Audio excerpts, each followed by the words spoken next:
Assalamualaikum warahmatullahi wabarakatuh. Perkenalkan, nama saya Cinderella dengan NIM 2022-143681. Di sini saya akan menjelaskan analisis konsep perkembangan iptek di lingkungan masyarakat. Iptek adalah sesuatu yang sering sekali kita dengar. Nah, iptek yang kita tahu ialah singkatan dari ilmu pengetahuan dan teknologi. Iptek merupakan suatu sumber di mana seseorang dapat mengelola dan menggunakan pengetahuan teknologi di kehidupannya.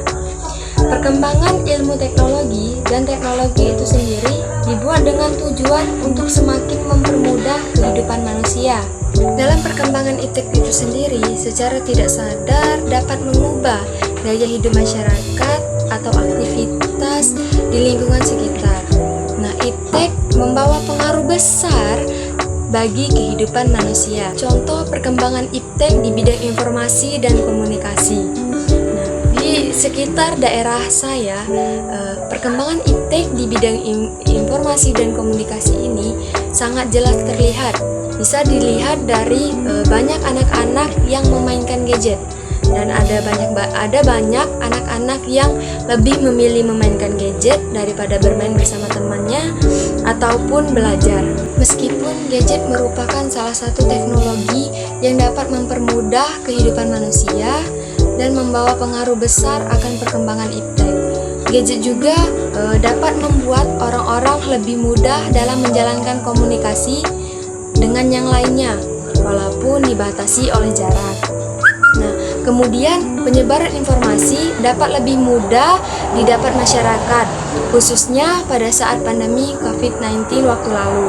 Bicara tentang pandemi COVID-19 waktu lalu yang berakibat ada banyak sekali sekolah-sekolah di Indonesia yang tidak melakukan pembelajaran secara langsung atau pembelajaran tatap muka, termasuk di daerah saya. Dengan adanya iptek, siswa tetap bisa melakukan pembelajaran yaitu dengan daring, yang dimana artinya dalam jaringan, yaitu pembelajaran yang dilakukan tanpa adanya tatap muka secara langsung.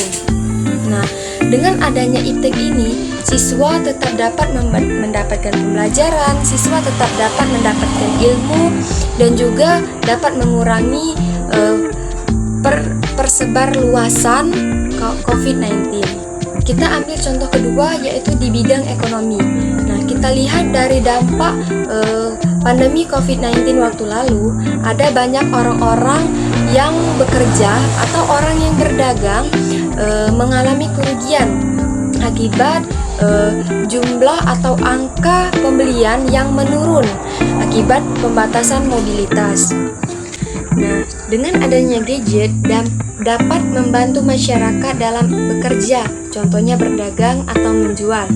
Nah, sekarang banyak aplikasi-aplikasi yang tercipta untuk memfasilitasi sistem pembelanjaan, contohnya yaitu online shop.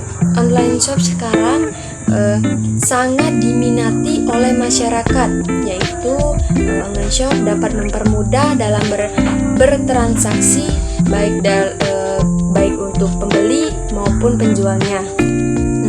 Lalu, apakah kalian sadar setiap ada dampak positif pasti ada dampak negatifnya, yaitu secara tidak langsung iptek juga membawa pengaruh negatif terhadap kehidupan masyarakat. Yang pertama, akan ada penyalahgunaan informasi hoax dalam bidang informasi. Dan zaman sekarang setiap orang pasti memiliki sosial media, yang dimana di dalamnya terdapat data diri mereka, aktivitas mereka, dan lokasi mereka yang itu akan memicu kejahatan.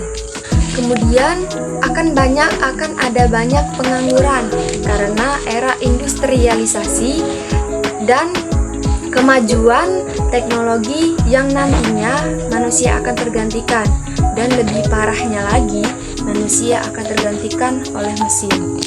Masyarakat akan memiliki sifat boros, kemudian merosotnya moral bangsa, khususnya di kalangan remaja, karena mereka dapat mengakses hal-hal yang bersifat negatif.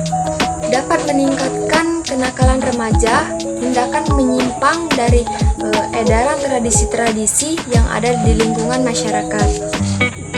Akan berubahnya pola interaksi antar sesama, orang-orang akan cenderung memiliki sifat individual, dapat menimbulkan rasa ketergantungan. Masyarakat yang dimana masyarakat tidak bisa hidup tanpa adanya gadget. Pada akhirnya, itu akan menjadi pengaruh buruk bagi kehidupan. Jadi, hal yang harus dilakukan oleh generasi muda saat ini ialah mencegah atau meminimalisir penyalahgunaan teknologi, bukan mencegah perkembangan teknologi. Nah, dalam mencegah penyalahgunaan teknologi, yaitu selalu mengingat nilai-nilai etis dari Pancasila, menggunakan teknologi di waktu yang tepat, lebih selektif dalam menerima informasi yang didapat, menggunakan teknologi untuk media belajar dan bersosialisasi dengan baik dan tidak berlebihan dalam jejaringan media sosial. Tetap dalam aturan sosialisasi media atau internet dan menggunakan iptek tersebut demi kepentingan kemanusiaan. Yang artinya iptek adalah sarana yang justru harus mengangkat derajat manusia, bukan menghancurkannya. Nah, oke guys, itu saja yang dapat saya sampaikan. Bila ada kata yang salah, saya mohon maaf. Saya akhiri. Wassalamualaikum warahmatullahi wabarakatuh. Bye bye.